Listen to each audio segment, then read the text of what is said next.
How's it going, OFPs? And welcome to another episode of the Off-Field Players Podcast, the only podcast for aspiring sports industry professionals.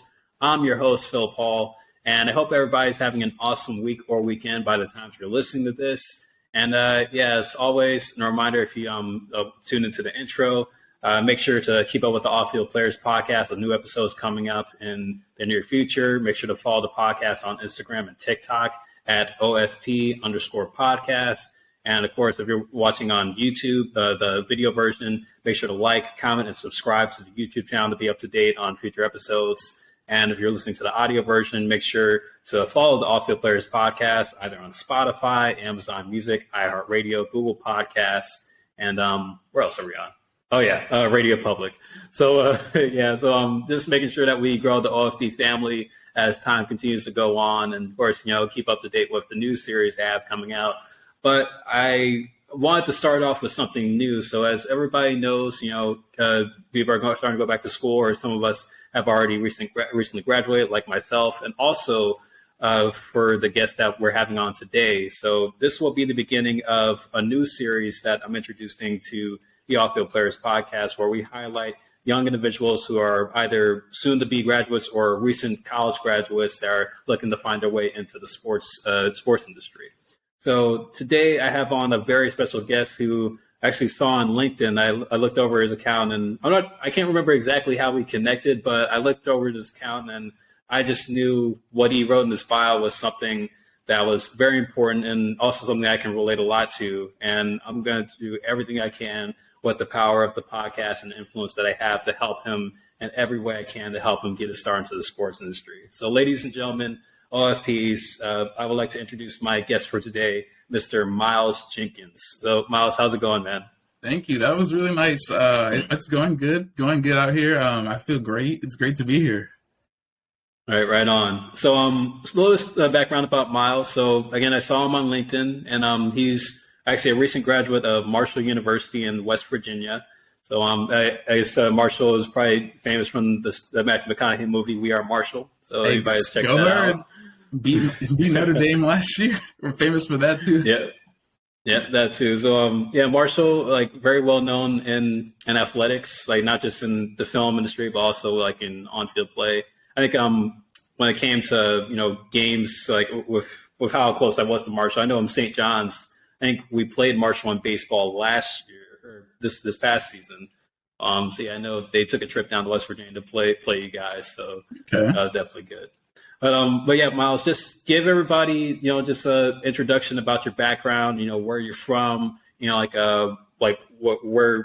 made you want to go to Marshall for school, and also, just a little bit about yourself as a person. It's good to be here again. And, I'm from California. I think everybody in my life has, West Coast. I think everybody has always known me as a sports guy, since a young age. Around 6, I've always just loved sports. And I think around 8, I started playing baseball. And it's just I've just been addicted to sports ever since. And I didn't play too much in high school, but when I was finishing up my senior year, I was looking for sports management programs to look for, and I actually did apply to St. John's, and I did not get in, unfortunately. Oh, man, come on, St. John's? How you going to do Miles like that? Come on, get me in. I don't know if you remember, it's kind of crazy, and I don't know if other people in our generation can kind of relate, but when we were kind of applying to colleges, you would apply to one college, and then you would just get a random email from another college, and it's how did they get my information and know that I wanted to go? That's actually what happened to Marshall. I got an email from Marshall University, and I was like, come, our sports management program is good. You should come here. And I looked into it, I read it, and I was like, I actually really like this school. I really like what I'm seeing here. It would be a nice switch up to go across the country. I started kind of realizing that for any sports management people in California, there are no sports management schools in California. No in the UC system, no in the CSU. Yeah, tell me about it. It sucks. When I was realizing that senior year, it was just okay, clearly I'm going to the East Coast. It's there. I have no choice. So I was like, Marshall, might as well. They have a great. One thing that I did prioritize. The only thing that I knock against St. John's is I did want to go to a school with a D1 football program, because I do think that that is kind of an important experience Being on, I had the opportunity to be on the field at our school for some big games, and I feel like that being in a college football stadium in America, 30,000 people screaming, it's incredible. It's just a great atmosphere. Yeah. It's a great experience, and stuff like that is really what kept me just in love with sports. College for me, I'm not gonna lie, a little bit harder than I expected it to be, but it was a great experience. The things that I did get to experience, I'm grateful for. And I'm glad that I went to Marshall. They say, like, there's a kind of a thing they have, like, the best choice I ever made. And it's one of them. It's definitely one of them. I'm grateful for going out there. So yeah, that's definitely maybe it's a good thing St. John's said no. Like, yeah, man, like, I think at times, like, in life, you do have those, things because, it's like the old saying goes, when one door closes, another one opens up. Yes. And just hearing the experience that you had at Marshall and, and you decided the importance of, like reasons we want to go is because, Marshall has a Division I football program. And I can't really say I had that same experience at St. John's because we don't have a football team. We used to though way back, but now we're like a big basketball school. And of course, getting Rick Pitino now as the coach, it's something that we can, something we could really be excited about. But yeah, just definitely, hearing your experience about you being at Marshall, and also when I was going through your LinkedIn profile and seeing that you had some experience with the athletics department, that's one thing that really stood out to me with you being in school, going to school for sport management, and also taking that time to do work with the athletics program. That's like the first step that I encourage a lot of the OFPs to want to get into, like if they're either in high school right now or if they're about to go into college or are in college right now, still trying to find their way, of getting that experience that they need. And, and of course, you did your due diligence and making sure you did that for yourself. So yeah, gotta give you your props there. Oh, thanks. But, oh, you go. Oh, no. Maybe go ahead. I was just going to say, West Virginia is a weird position because you're 2 hours away from Cincinnati, like Huntington, West Virginia, 2 hours away from Cincinnati, like 5 hours away from Pittsburgh. It's 9 hours away from DC. So you're like, do I really want to, the train systems aren't that great. Do I really want to make this commute, or would it be great to work for my school? And, I'm grateful that we had the opportunities at Marshall to really, to thrive and to do sports management stuff. Oh yeah, for sure. So, Miles, I want to go back to, when you first started to get introduced to sports, and I heard you mention quickly that you played some baseball growing up, but like what was the first introduction to sports when you were coming up? Like whether that was a sport that was introduced to you by your parents, sibling, or really just anybody that that was a sports fan and wanted to put you onto it. Like what was the first introduction like? So as a baby and a kid, my parents used to put me in like Laker jackets, and they used to take me to Dodger games. Too young, I don't really remember that stuff. The year where it really, to me, started clicking all sports-wise, actually, when I really think back, it's around 2006. Best running back ever, LaDainian Tomlinson had his MVP season, and it's just like, that was the year where it's like, oh, I love football. And then Kobe was great in 06. Okay, I love the Lakers. And then as I started getting older, 07, 08, 09, I started realizing, Dodger Stadium, like my parents were taking me to Dodger Stadium at least once a year, which is a grateful experience because it is hard to get into Dodger Stadium. So it's just like, it's like, wow. So I would want to say from 6 to 10, that's when it really started clicking for me. It's just like, okay, I love this stuff. And, I saw you had a podcast about the past podcasts about the importance of sports video games. And first sports video game I ever got, the Bigs, a baseball video game where it was like super powered up guys. And I still remember playing that all the time. That, All Pro Football 2K8 and NBA 2K8 were like the first 3 sports video games I ever had. And I just remember grinding all those all the time. I fell in love with Chris Paul. Like I had his jersey and everything. So it's those kind of elementary years. It's really just started clicking. It's like, I love this. I had an old LaDainian Tomlinson jersey that I wore until like the numbers were peeling off. Like it's just like, it was really just captivating at that time. What do you think about the new 2K that just came out, 2K24? I mean, I didn't even get 23. I don't know. I'm on that ledge right now with the games where it's like, I I need them to finally give me a good one. You know, I haven't played Madden since I think Madden 25, which was 2015. So I'm still waiting. The MLB this show is still good. PES is still good, but some of them other ones, 2K, lacking, in my opinion.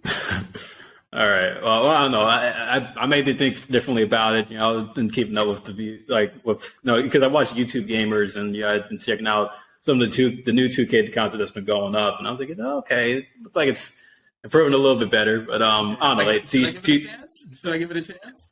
I'm saying you should. I mean, I ain't gonna force it, but to each their own, right? So right. I agree. Hey, I'll give them a chance. It just dropped today, right? I think it came out a few days ago. I want to say. Okay. I'll give them a little bit of grace. I'll give them a little bit of grace. Yeah, right on. Okay, so football, basketball, Kobe, like Lakers, Dodgers. I'm a Bay Area guy, so I've always kind of had, I gotta go with the Warriors. And don't tell me you're a Giants fan. Oh, no, I'm with the team that's about to leave in I'll see now 2 years. Yeah, I grew up, born and raised in Oakland. Grew up an A's fan. Finished growing up every Oakland team until they sadly left me. But that's a story for another day. But that's just kind of how it goes sometimes. So Miles, going into high school, what experience, whether that was in high school or college, did you see yourself wanting to work in sports? So, you already said that you've grown up watching it, you grew up playing sports video games, and you grew up going to games. So, when was there a moment in high school or college that really hit you to be like, hey, I want to be in this industry? So it was in high school. I didn't, I kind of said earlier when we were talking earlier, that I didn't play too many high school sports actually, and it got to that time around not 2015, but when we were 15, 16, sophomore, junior year, and they start asking you what do you want to do with yourself? Where do you see yourself? And I'm sitting around, it's I like history, but I don't want to be a historian. And I like, art, and I like music. I played the trumpet in middle school, but I don't want to be a musician. I don't really want to be into, so it's what do I really love? And it's sports. How do I do this? If I'm not going to be the athlete, how do we make this work? And so I just started Googling stuff. How do we make it work? And sports management stuff started coming up. And so that's what really delved my interest. But sometimes, when I would watch college basketball games, I would kind of see the guys at the end of the bench who bring out the chairs. And I would be like, who are those dudes? How did they get that job running around behind Coach K? And how do you stand on the sideline at the foot? There's 1,000 people on the sideline at the USC game. How do I become, there's got to be a college student down there. How do I become that student? I used to kind of think that, and then lo and behold, it ended up happening. I was a manager for our women's basketball team. And then I was a marketing intern, and, it was those points in high school where, cause and I'm grateful for my friends. A lot of my friends knew what they wanted to do, and it was okay, if all of my friends were figuring it out, I kind of feel like I want to figure. It kind of, I don't want to say peer pressure, but it was kind of okay, my friends are figuring it out. I want to be kind of figured it out too, and what path I want to take. And so, that's really what it boiled down to for sports management for me. So when you were applying the Marshall, what was something that you saw in the sport management program that made you stood out? Okay, I could do something with it. Working with I always thought I was actually going to end up working with the football team, but I ended up not. When I was applying to Marshall, I would say the things that made me just think about working with the sports teams was just knowing that they would have, I kind of felt like they would have the opportunities. It's okay, if they have a basketball team, they're going to need managers. And if they have a football team, they're going to need these guys. And how can it's I kind of knew from having maybe a personable personality in high school, it's if I could just get into the school, I could start digging around and figuring out how to get into these. I could start meeting the people, because that's one thing that I think is important, whether you're in college or seeking a professional job, is you do have to try and find the people once you get there. And in college, it's you really have to reach out to people to try and get to the basketball team, get to the football team, and make those connections. Oh yeah, absolutely. Yeah, absolutely. I mean, yeah, that's definitely one thing you definitely hit on there, and that's a lot of things that we talk about on the Off the Players podcast with the OFPs. It's just the power of networking is something that I feel like that I advocate like heavily when it comes to people or trying to encourage people to get into the sports industry, because it's really going back to those connections. And I've been speaking myself when I was at St. John's. Like I reached out to folks that I knew that were like, either were on the sports teams or worked in the athletic department, like, and that was just, through trying to make those connections, trying to send emails, even going to the games and asking questions like, oh, like, what do you do for the team? Or like, oh, like, how'd you get this job? And, I think, when you're going into college, that's something, that's really important, and I know at times we can question ourselves, like, what does the college experience really look like? And it's really just about who you surround yourself with, and really about who you can get value from, like for what you want to try to do or what you want to try to do that's either within your major or outside of it. I completely agree with that. The college experience could very much be benefited by who you surround yourself with. You want to surround yourself with like-minded people who, have the same goals as you, who are driving towards the same things. Even honestly, even if they have different majors, because sometimes you might meet somebody like when I was working in athletic marketing, I just had some friends in marketing. They could help you. They could, you could bounce some ideas off with other people if they're in other majors too. As long as it's like you see some people are same like-minded goals, driven people, that'll help your experience make it a lot better. Oh yeah, of course. So yeah, Miles, and it's great to see that you were able to make that transition from being the on-field player to the off-field player. Because like when we think about either you're a high school athlete or a college athlete, of course we know the numbers. Like, it's not always going to be a guarantee that somebody's going to go pro in their sport. And really the purpose of why I created this podcast was to encourage those people that are in that position, or maybe even people that aren't exactly in that position or are in it, to find out what are those other outlets with the sports background that can help them get into being the off-field player. And I think with what you saw when it came to seeing team managers work behind the benches for college basketball teams, or even working on the sidelines for a college football team. Yeah, like I can't say exactly what their stories are for college students that are in that position, but what I can say is that if they were an athlete at some point in their life, they were able to make that transition of being the off-field player, which is always something that makes me proud when it comes to putting this podcast together. And Miles, I want to go a little bit more into just the upbringing and, mentioning, the network that you were able to build and the groups that you were able to be surrounded with. So knowing that mentorship is a very important part of career development, who do you consider to be a mentor that has helped you get your foot in the door when it came to wanting to work in the sports industry? Well, somebody from college I would consider. The first person I worked with was Caleb Bailey. He actually came to one of my classes, my intro to sports management class. He came to my intro to sports management class like around this time of the year. It was like the first couple of weeks of school, and he was like, I'm the assistant director of marketing. We're looking for students. If anybody would like to be, and I chased after him after class, and I was like, I need this help. I would love to just work with the athletic marketing department. And from there on out, just working close to him, he was very hands-on. He ended up assuming the role of director of marketing, and then now I know he's the director of ticketing at Marshall. But he really helped me in that my junior year, because that was, my freshman year, I really was kind of goofing around, honestly. Like, I was kind of just living the college experience, and then my sophomore year was more like, okay, now I'm studying.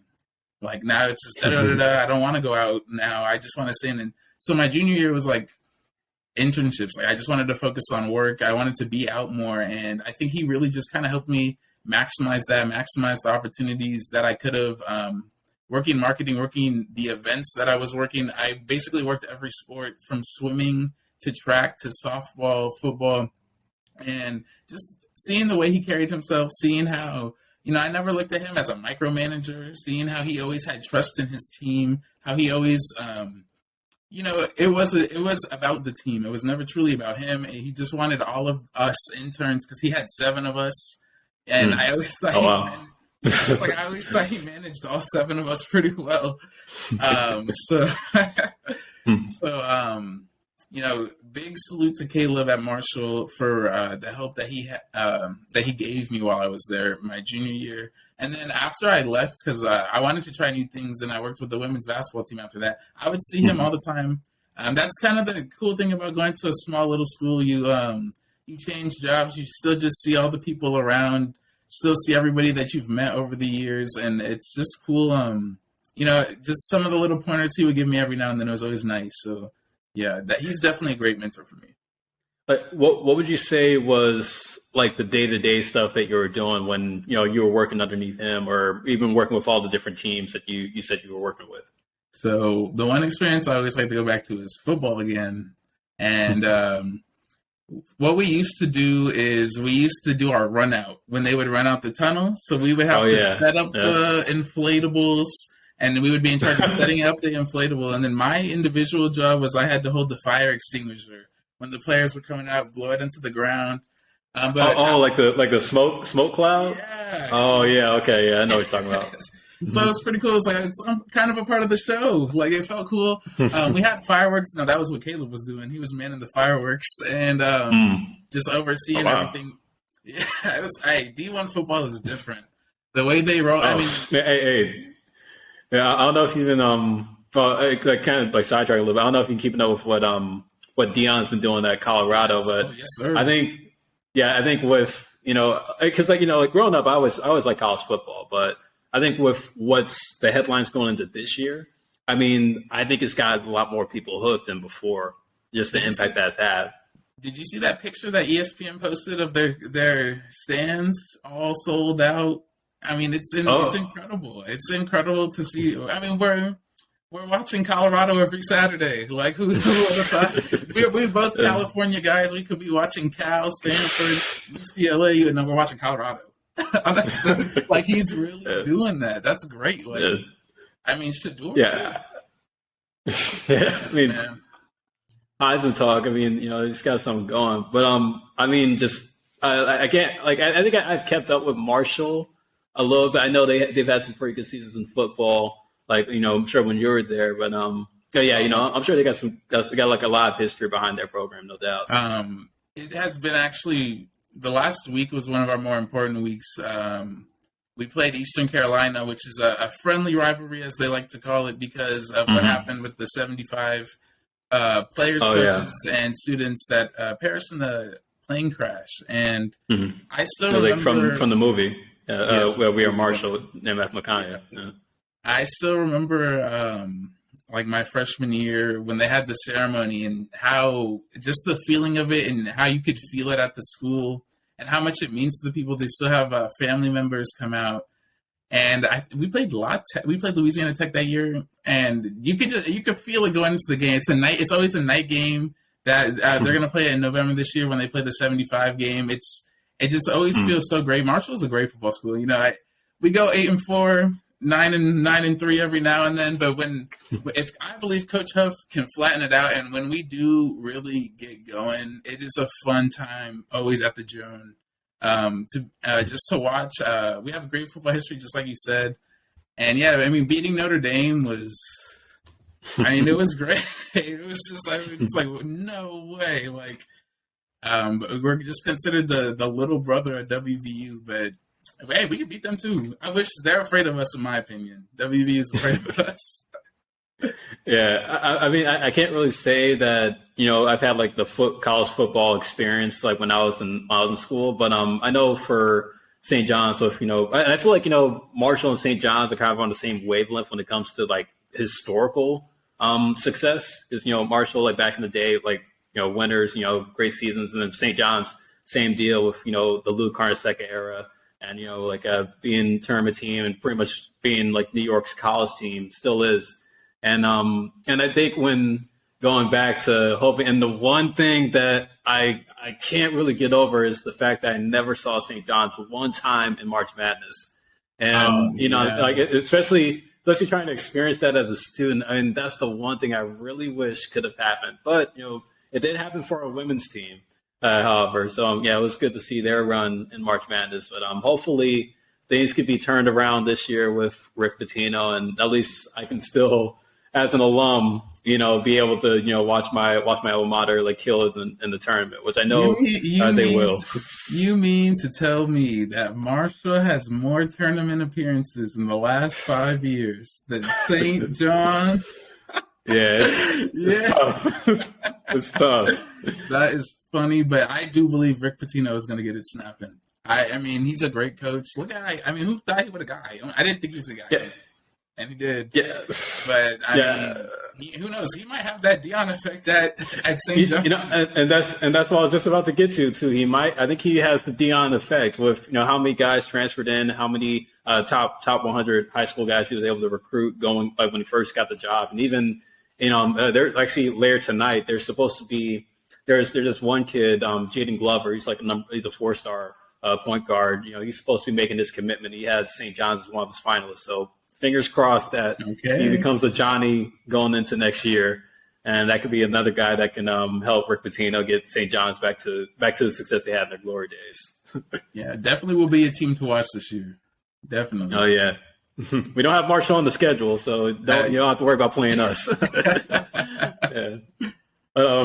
Anyway, Miles, going forward. So, in understanding, and I'm sure you've experienced this yourself, when it came to, getting these experiences working in sports, and also, I'm sure of even applying to jobs. But in understanding the competitive nature of the sports industry and the jobs that come with it, what would you say are some of the current challenges for someone that wants to get into the industry starting out? Like, what do you think is, can be something that, they can look into trying to do or looking to improve on when trying to go after a job? I would honestly say one being, maybe, I don't know if relentless is the right word, but having the energy to keep going. Do you have a Teamwork? Do you use Teamworks online? Oh yeah, all the time. Teamwork online, they do show you how many applications you've sent in, and I think mine has tipped over 100 now. And sometimes you see that application sent, and it's just like, don't do this again. Do I need to fill out another? And having that, that energy or that drive to just keep going, I think would be one of the base challenges. Two. I know that a lot of entry level jobs aren't too high paying, but when you look at some of the pay or how low, it's like, do I want to take this? Like, there's a part-time job that I'm supposed to be interviewing for as a scouting job, and it's like, even though that's going to be a great opportunity, is it going to be enough right now? And that is kind of a factor because you live in Oakland, I live in Los Angeles adjacent, and so it's like. It's not cheap to really maneuver. So that is definitely, I would say, part of a challenge. But one that I would, and this kind of one that I would add, and this kind of goes back to when we were talking about networking, is trying to get a job through networking. And if it's like and kind of dealing with it maybe when it doesn't go as planned. Like, I know somebody now who I worked with at LAFC. And now they work at the Diamondbacks, and it's like you're thinking like, oh, I know this guy. I'm gonna hit him up. There's a position over there. It's gonna go over, and you don't get the position. It's like, wait, but I did everything that I messaged him, and it's like, you have to keep going. You have to keep, meeting new people. You have to keep keep telling yourself that like, I got to keep meeting new people. I got to keep being more open to just meeting more and looking forward to another job. To meet new people, it's like I guess this all kind of goes back into drive, but having just the drive to even get out and keep doing it network wise is also, I would say, another challenge that we face. I don't know how many sports networking functions happen outside. Like, I know Teamworks does theirs, but I don't know how many smaller ones happen in comparison to like other industries, where sometimes like maybe like a more standard established industry, maybe like banking or something, they might be doing more events. They might like, the perfect example, Marshall, for like the first 3 years when I went to Marshall, they would have business events, and none of them would have sports teams there. And it's like, why can't the Reds drive 2 hours? Like, we have the FBI is here, the what is it called? Century 21 is here. It's like all of these little companies are here. Why can't the Reds just drive 2 hours down and say what's up? Why can't the Panthers just come over to the school? And it's so sometimes stuff like that where it's just like, okay, how can I find my own opportunities and move? I would say. What about like I didn't or doesn't Huntington have like a minor league team? I think they're called the Huntington Power, like or minor league baseball. No, it's the West. It's in Charleston. It's the West. It is the West Virginia Power, but even them, it did take them a minute to come down. Again, you have to remember, unfortunately, we are not the big dog in West Virginia. Like West WVU, I wouldn't be surprised if they went up to WVU first, but it did take a few years for this. Well, I would say just WVU or West Virginia Power to come, because no other sports teams ever really did come to Marshall in terms of events. And so stuff like that where you're kind of thinking like, okay, so the law kids, all they have to do is go down to the student center today, and the accounting majors, all they have to do is go down to the student center today. And I'm sitting here like, I can't talk to any of these people because I have a specialized degree. And so it's like having that, again, I guess drive to get over that hump of like, you have a specialized degree. Not every single event is going to be tailored towards you. You have to find your own events. You have to find your own networks. I would say that is definitely a challenge that we face. Yeah, I can kind of attest to that. But I know with like you said that you live like adjacent to LA, and LA, you got sports like all over. Yeah, it's better now. And when I'm here, it's way better. Like West Virginia. Oh yeah. That may not get into the contrast of being from Los Angeles and going to West Virginia. It is a huge contrast of opportunity, definitely, and just a perspective. Right, and and I can attest to that too, because even though growing up in the Bay Area my whole life, even of course we had teams in Oakland, of course we have teams in San Francisco, and all the way down to San Jose if you want to include the Sharks, or even up to NorCal with the Sacramento teams. I think coming from here and going to New York, where you got pretty much a team in every sport, and like literally like the sports, like the Big Four and professional major sports leagues in North America, with their headquarters like being in the city. I know it's like comparing the sports scene in New York to comparing the sports scene in West Virginia is like comparing apples to oranges. But we like there is that understanding of being in like those markets to where if you're able to network effectively and go to these career events that you bring up. Yeah, like those are those opportunities that you get. And, of course, you being back home in LA now, you can be able to go drive to Dodger Stadium, go drive to Crypto.com Arena, or, Bank of, or the SoFi Stadium, to be able to have those networking conferences that are put on by teams. And I think that's also a great thing, too, to mention, is that, now sports teams are starting to host their own career fairs where, they're inviting other teams around the area to come out, or they're inviting or like even like some of the colleges, like they're inviting, their teams or like local college teams around the area to go to their events. And, that's something that, we can definitely encourage more of the OLPs to get into, that, like closed mouth doesn't get fed. It's like my mom always likes to tell me. Hey, and, our mothers, man, they love that one. They love that one. Right. Yeah. So, it's just all about trying to have the due diligence and the willingness to, just get away from your comfort zone, like go to a different city, go to a different school, go to a different stadium to be able to make those connections and, talk about trying to, get that first job. But, I want to go a little bit more into, because I heard you said you worked with LAFC and, like keeping up with MLS, LAFC is one of the, biggest names in Major League Soccer right now. And, just like, what was that experience like where, you were like, well, what position were you working with the team? So when I worked at LAFC in the summer of 2021, I was a guest representative specialist. So I was basically, it's a special name for being an usher at the stadium, and actually really fun experience. The BMO Stadium, that's the new name. BMO Stadium is one of the most active stadiums. I would honestly argue, not just in the MLS, in America. Of terms of just the energy, you got the drums banging all the time, the tifos that they bring down, being able to and it was different jobs every game. So sometimes I was actually working the gate, and so I would be scanning your ticket and like actually letting you in. Other times I would be the person directing you to your seat.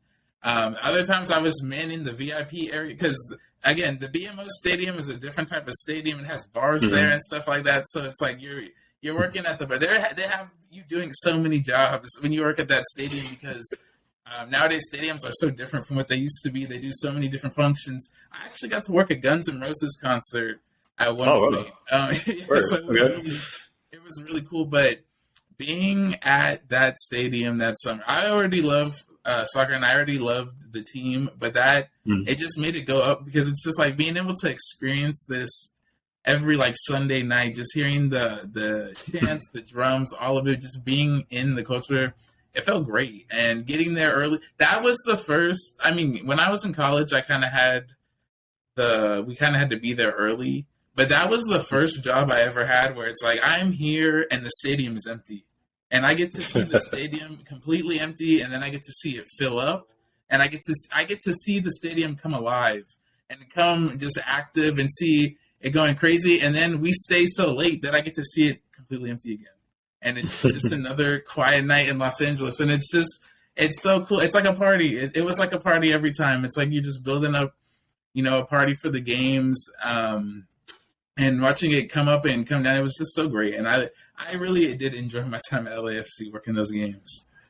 Yeah, I know. With that title run that they had last year, like going after the MLS Cup, that was a huge deal for them, and I'm sure the city was going crazy for that. I mean, I always thought that LA Galaxy, when I looked at LAFC and LA Galaxy, it always kind of reminded me of like the Lakers and the Clippers, or like the Rams and the Chargers. Yeah. But just seeing how they brand themselves, of course, with, like the ownership group that they have over there with, Magic Johnson, Will Ferrell, like pretty much LA's, like A-list, Mia Hamm, like LA's A-list, citizens. It's just great to see just the brand of that team over there and what they're doing so far. Yeah. I think they're already saying like, the club was made in 2018, already the highest valued MLS club. They're valued more than most Premier League teams and La Liga teams, from what I've seen. If we're being completely honest, if the MLS didn't have salary cap restrictions like the rest of the soccer world, LAFC would probably be running the league amok. They would probably buy the best players they could buy, and it would just be a track fest. But salary cap, got to keep it fair. Just like in the NFL, got to keep it fair.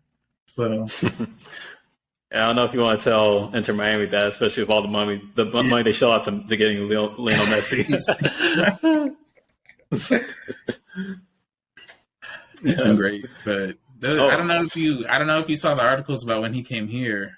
Those tickets, I mean, I can't even imagine working that night. That would have been just. I can't imagine working that night and being at that game in that environment. One, the fact that people were paying that much for tickets, so maybe seeing who these people are, it's like, okay, so these are the people who can pay $4,000 for a soccer ticket.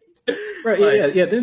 Inter Miami, they did play LAFC a few weeks back, and I did see. Like, I think I saw it on Boardroom or something that they were charging like $739 at the gate for Messi's debut against LAFC, which I thought was who can afford their economy is one thing. Well, I'm thinking like, man, this is incredible how much star power can really drive up the price of a ticket. I mean, seriously, like, and when you really think about the fact that it's like, well, we don't really care about soccer. It's like, we clearly care about soccer. If he's coming over and driving up the market share like that, like, kudos to him and the MLS. And it just shows like Messi, like, this is Messi. Like, it shows how great he has been and how he has like his career. I mean, who knew?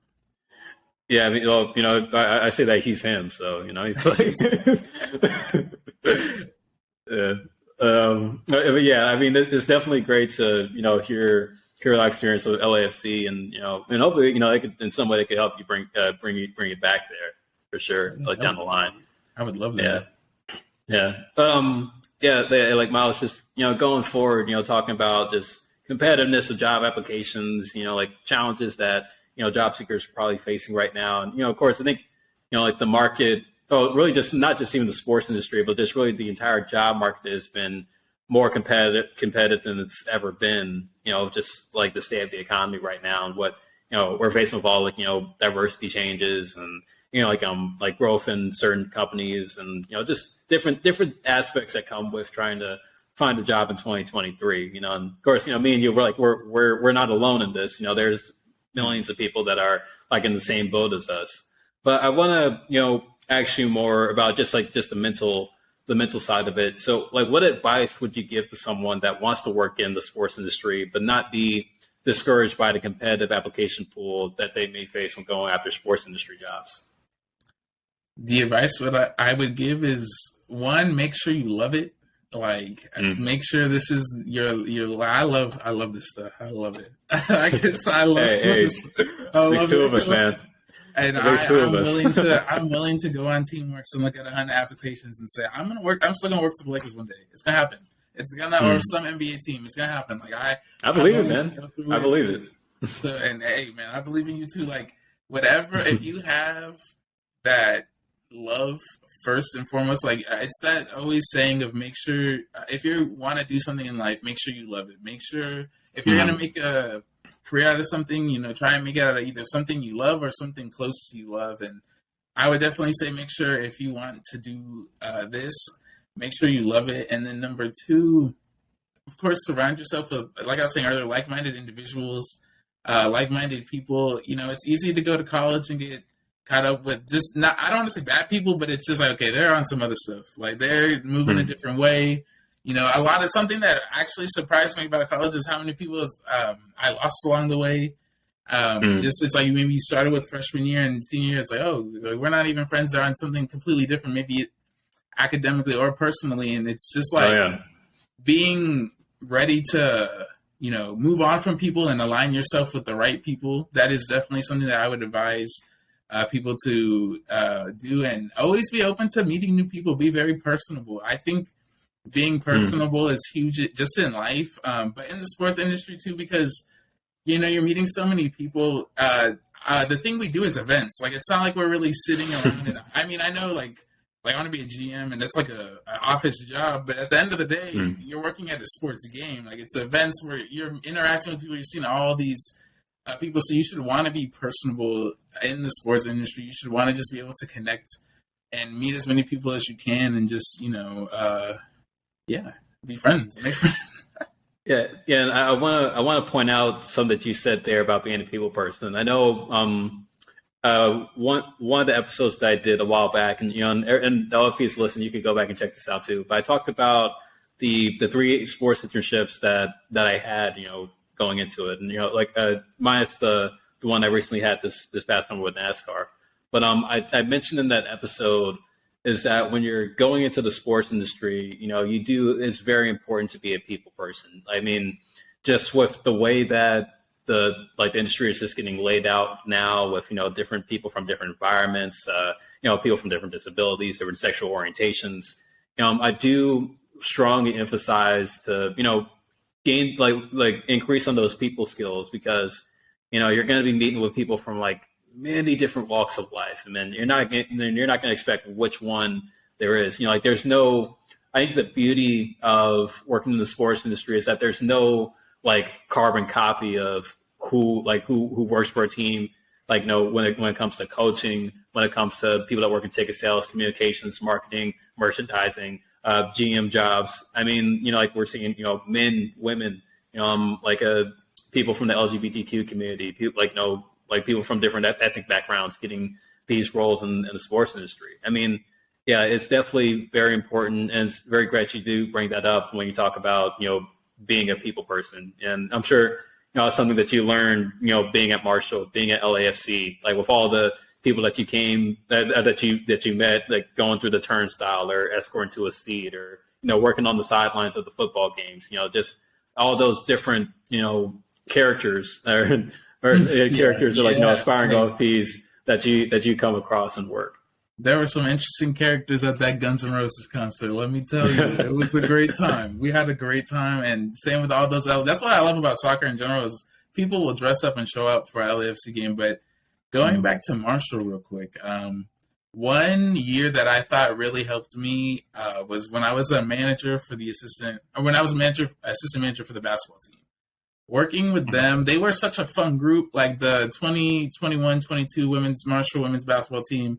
Working with the girls, it was a great experience. And I would actually say that to just a lot of people, working either not because I like basketball, so working in a sport either you don't like or necessarily with the opposite gender, I would say I would encourage that too. Being just with the women's basketball team, like I was getting cooked out there, man. I say that to people all the time. Savannah Wheeler, she transferred to Middleton State now, but she used to cook me all the time in practice. Kia Civils, Low, like they give it to you. They're D1 basketball players, like they were really balling. But also that too, just the trash talk sometimes, being in the locker room with them, being a part of a team, that I think was great. Just sometimes, there was one player on the team, Cece. She used to always tell another one of our managers, like he always used to say, like, "Oh, we're coworkers," and she always used to say back, like, "No, we're friends. Like you guys aren't." Yeah, she's like, "I know you guys don't wear jerseys, but I consider you guys a part of the team. Like I really do consider you guys a part of the team. We're family." And those are the types of experiences and types of things where it just really makes you just like, I like it here. I like these people. We had this little thing in the locker room called the Breakfast Club where because they schedule women basketball games early. So it's like before they even had their afternoon games, we would all be eating breakfast in the locker room. Like it was great.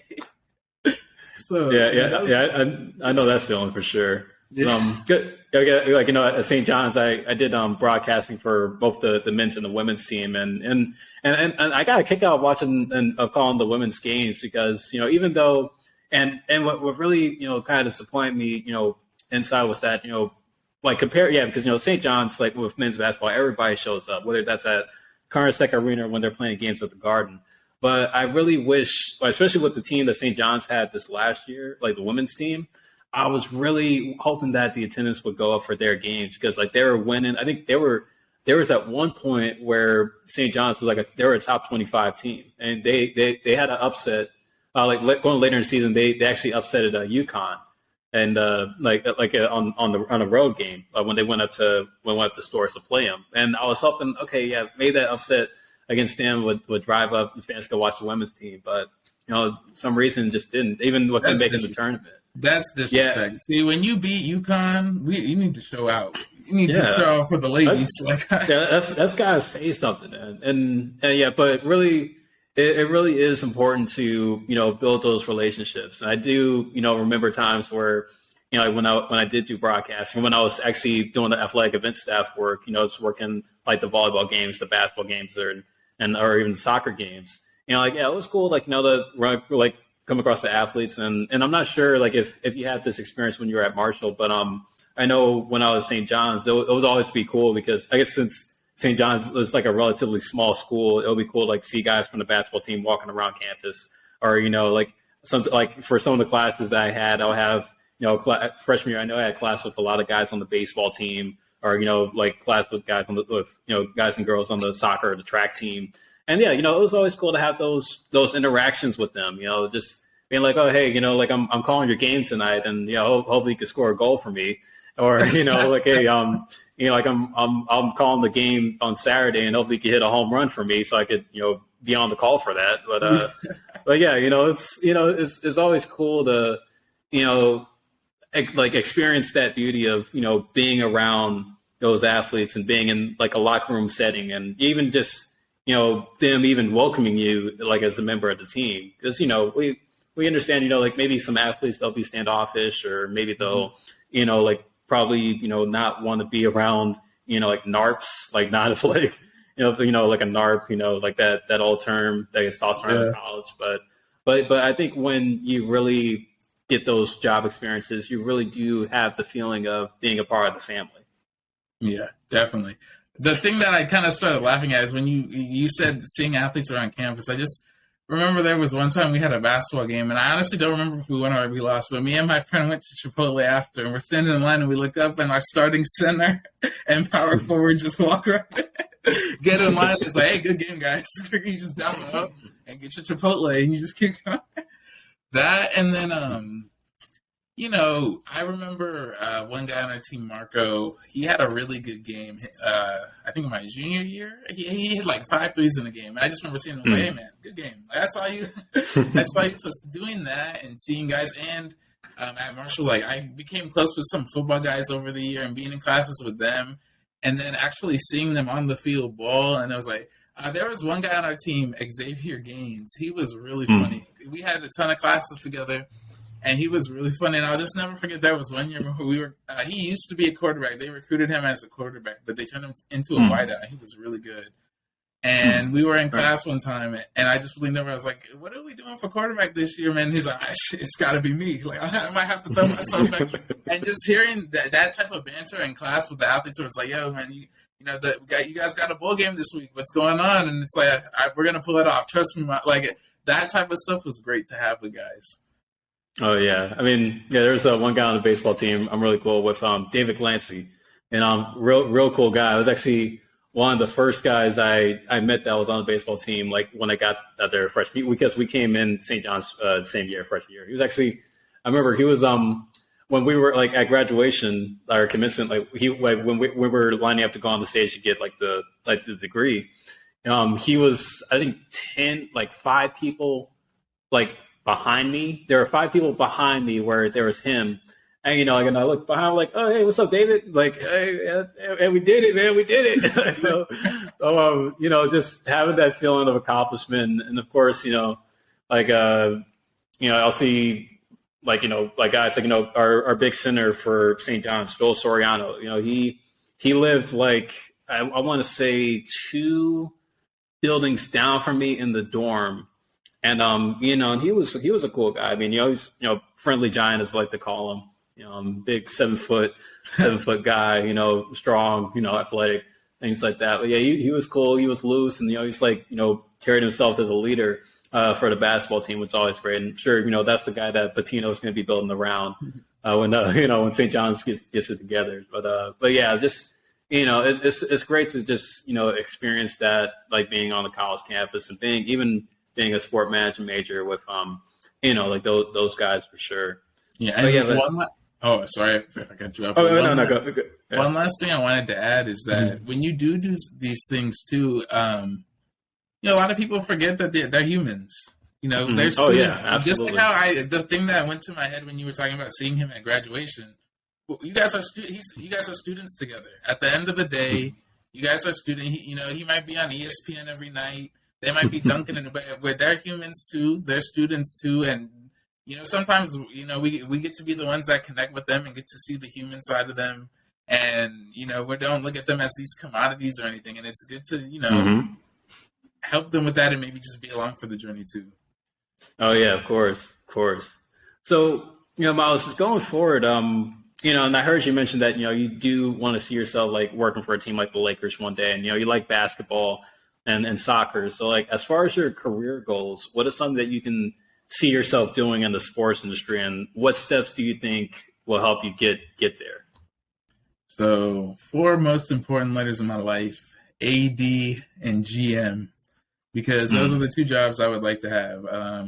The only problem that I have with GM is there's 3 sports you said, basketball, soccer, and then I love baseball. Those are the 3 sports.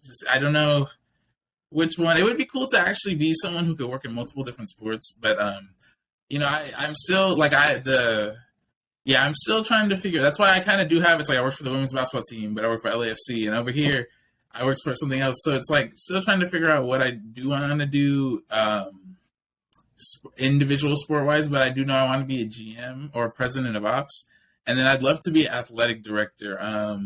The opportunity of running an athletic institution, it would be great. I had a sports marketing class my senior year, and we were talking about growth and how colleges grow and stuff like that. And I was making the argument. I was like, in college football, they'll never really be like a Wichita State where you can 10 years. When I was 12, when we were 12, or actually before, when we were 6, 7, nobody knew about Wichita State. Nobody cared about the little school in Kansas.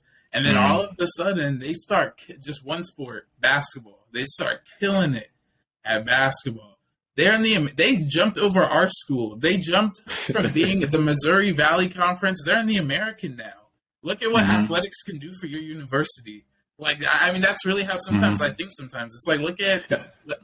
Oh, what were you gonna say? I was gonna ask, like, what do you think about the realignment with, say like Cal, Stanford going to the ACC, or like UCLA, USC going to the Big Ten like next year? Like, how do you feel about the college realignment with, like colleges we grew up knowing, like the Pac-12, the SWAC, and a few other small mid-major conferences just kind of slowly disappearing. Like, what are your thoughts on that?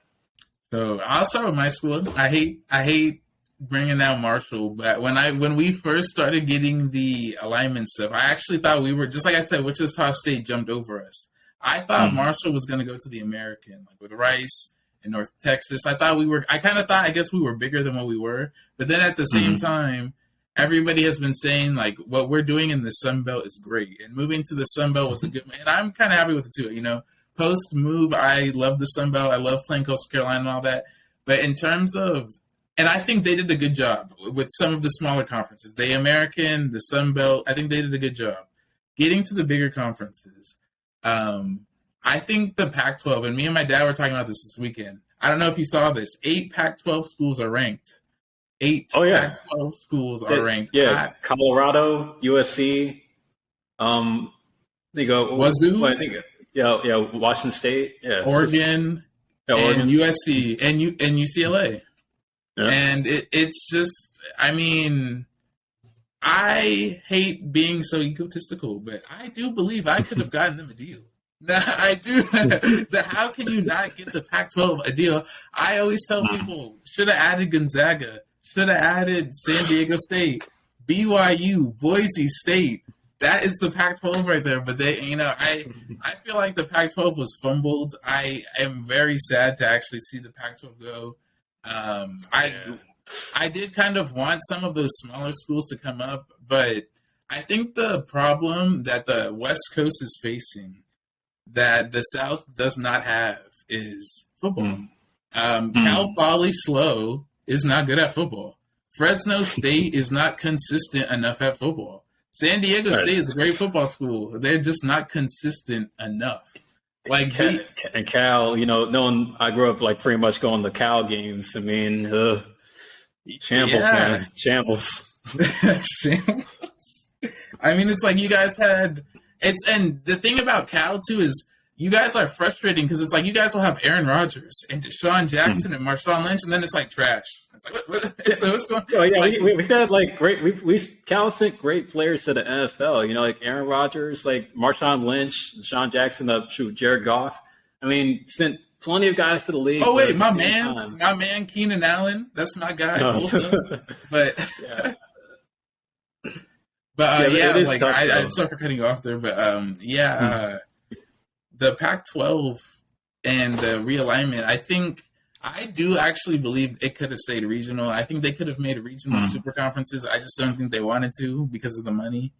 I think again, Marshall and WVU were both in the same vicinity as the Big Ten. They could have just moved those two. I mean, we both have football teams. We both have basketball teams. Could have just moved us into the Big Ten. They could have, I don't know why. I still don't get why Boise State and BYU are moving to the Big 12. Like, some of this stuff, it just, you just think to yourself, like, the money must be good. Like, that $850 million that the SEC is getting must have everybody so jealous.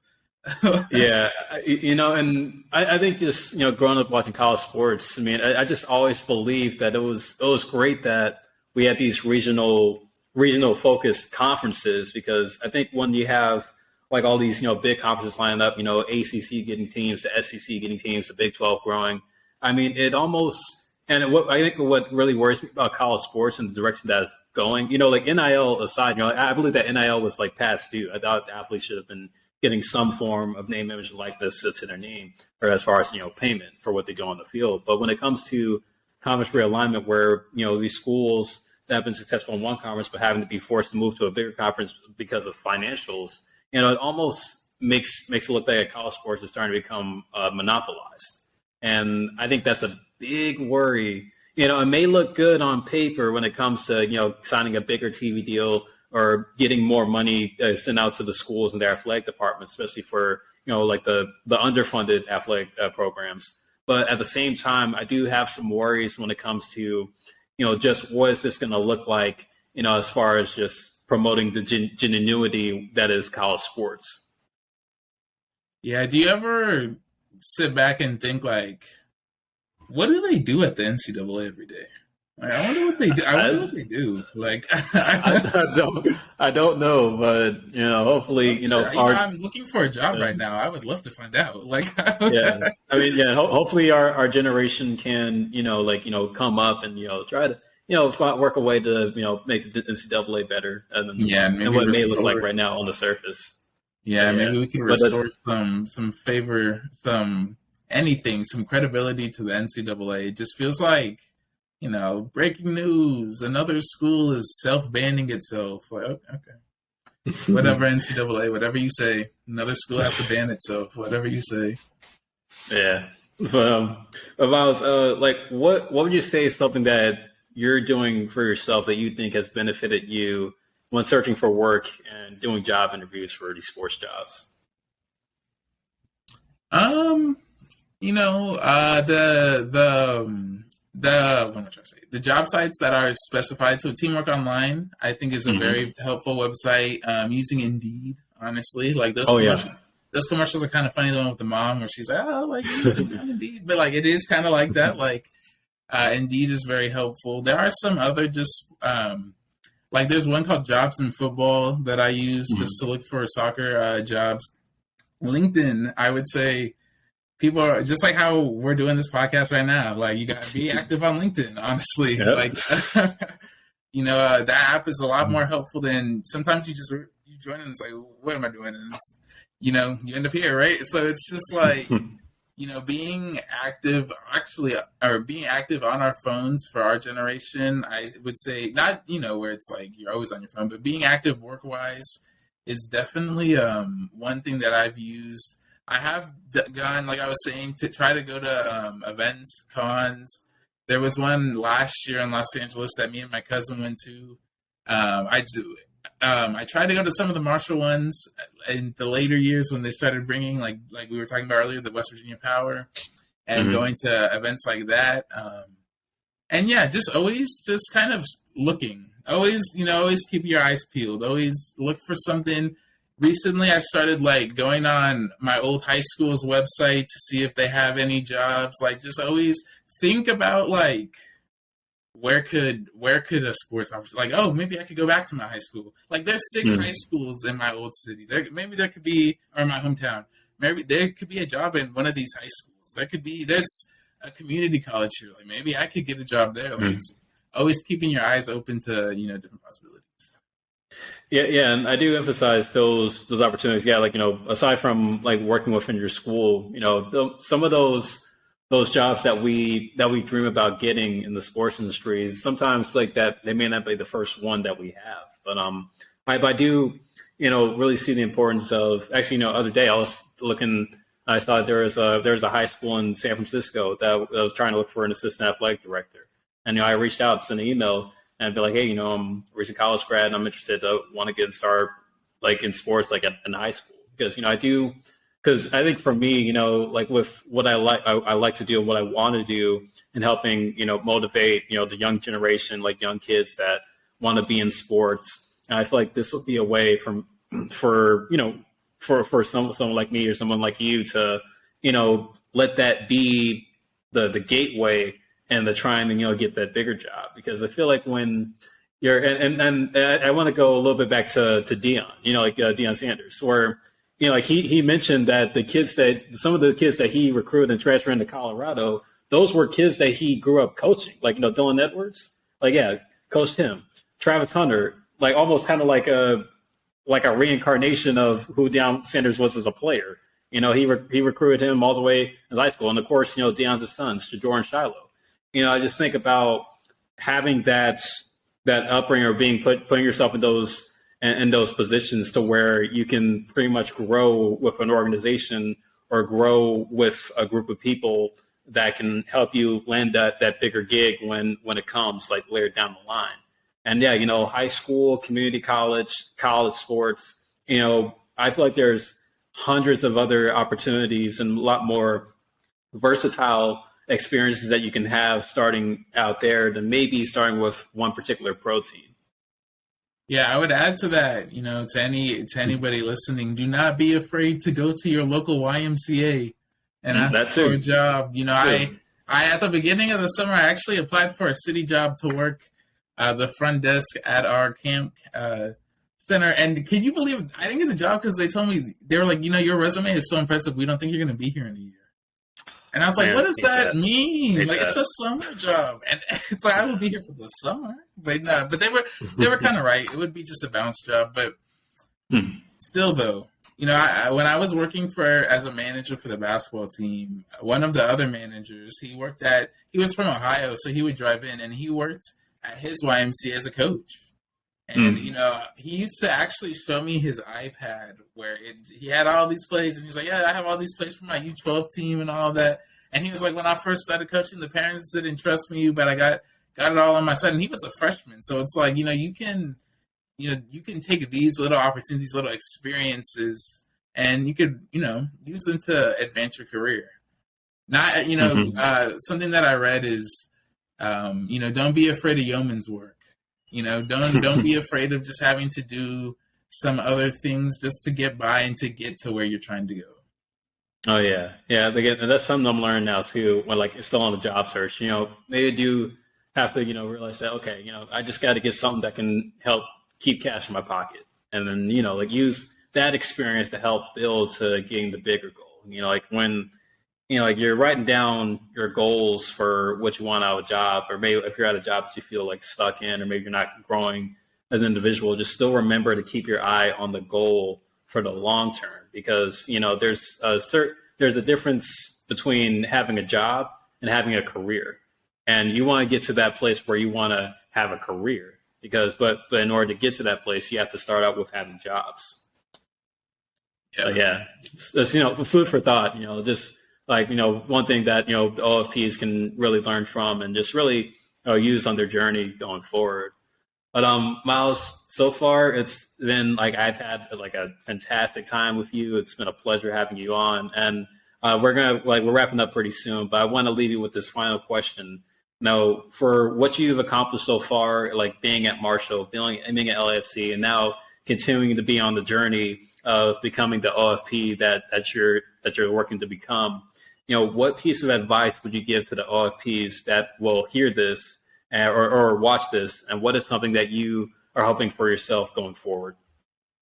The piece of advice I would give is going back to what I said earlier about, make sure you're doing what you love. Even if you're listening to this and you don't even like sports, you might not like sports in 5 years and you fall out of it. Or I've been reading a lot about how I kind of want to become a scout, or I want to become a scout so that I could become a GM. And they say jobs like that really test whether you like this stuff, whether you like being in sports. And I think that when we start getting to those points or those jobs where it's do you love this? I think, you have that question. Am I a fan, or do I really think I could be involved in the lifestyle that is sports management? And, make sure that you love this, go out and have fun. Sport, it's great. I think whether you're 40 years old or 43 or whether you're 23, it's the best time in sports ever. It is. Oh yeah. The amount of money being invested, the apps that we're seeing, all the different games you could watch. I'm watching the Netherlands Soccer League here. I'm watching all of these different soccer leagues. It's just great what we have access to now, and just even the knowledge that sports management. We were talking about how they don't have it at the UCs and CSUs, which is still kind of lame. But before, they didn't even have it at all. Sometimes I think to myself, if we grew up in the 80s, would I have been a business major? Would I have been a music major? I don't know. So it's grateful to be around in this time period. And that's why I say, always try to seize the opportunities that you get in sport and just take what you can. And I really do think that, if you love it, it's not always going to be smooth sailing, but you're going to enjoy it. Like, you're going to enjoy the opportunities you get. You're going to enjoy the people you meet and just the ride that it is. And as for career goals or things I would like to see for myself, I would definitely like to see myself, hopefully I can become a scout. I am looking into that within the next 2 to 3 years. Hopefully this year, I really want to become an area scout, a data scout. All right. Work into becoming just a field scout, and then becoming a college scout, and then either an international scout, and working my way up to just becoming a director of scouting and a GM. But still, like I said earlier, got to figure out the sport. The one that I was applying for recently was basketball, so that I could be a college basketball data scout. And so I'm really hoping that, I'm just hoping that it comes through, because I think I have hit that peak that I was talking about earlier, where it's like, I know that I love this. I was standing on the sideline at Marshall games when it was cold and rainy, and I was at the basketball games where we lost and nobody wanted to go, and I was at the volleyball games that nobody went to, and we don't have a baseball field at our school, so I made the trek down to our baseball field. Like, it's like I've gone through the stuff that I feel like, there was one time it took me like 3 hours to get through LA traffic to get to work for LAFC. It's like, come on.